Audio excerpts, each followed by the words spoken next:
Hello বন্ধুরা, আজকে আমরা কাজ করতে যাচ্ছি 300 mm, 150 mm, 75 mm, 50 mm এবং 15 mm, 25 mm এর তারগুলো নিয়ে আজকে আমরা কাজ করব।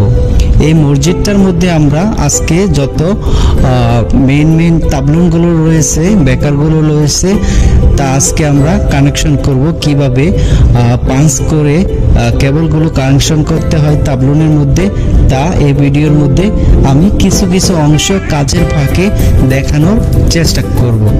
আমিও যখন বাংলাদেশে ছিলাম তখন ইউটিউবে সার্চ করে দেখতাম যে সৌদি আরবে কিভাবে ইলেকট্রিক কাজ করে, মোটা কেবলে কিভাবে কাজ করে, বলদিয়া কেবলগুলো কিভাবে কাজ করে।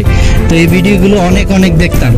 তো আমার মনে হয় আমার এই ভিডিওটাও অনেকেই এভাবে সার্চ করে দেখে। কে এরকম ভাবে সার্চ করে ভিডিও দেখতেছেন বা মনের মধ্যে ফিলিংস আছে যে সৌদি আরবে কিভাবে মোটা কেবলগুলোর কাজ করে বা কেমন ভাবে কাজ করে, তো এরকম ভাবে সার্চ করে দেখতেছেন, তারা অবশ্যই এই ভিডিওতে একটা কমেন্ট করে যাবেন। আর বিশেষ করে আপনাদেরকে কোনো ধরনের সাজেশন দিচ্ছি না বা কোনো টিপস দিচ্ছি না।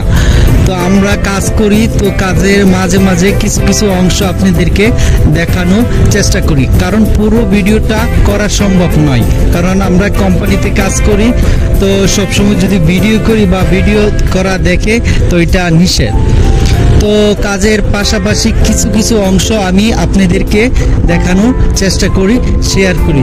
তো আমার ভিডিওটা যদি আপনার কাছে ভালো লাগে তো অবশ্যই চ্যানেলটা সাবস্ক্রাইব করবেন। সৌদি আরবে বিভিন্ন জায়গার কাজ বা বিভিন্ন দৃশ্য, বিভিন্ন কিছু আমার পার্সোনাল কিছু আমি, আর যদি ভিডিওতে কোনো উপকার আসে বা কোনো কিছু জানতে চান তাহলে কমেন্ট করে অবশ্যই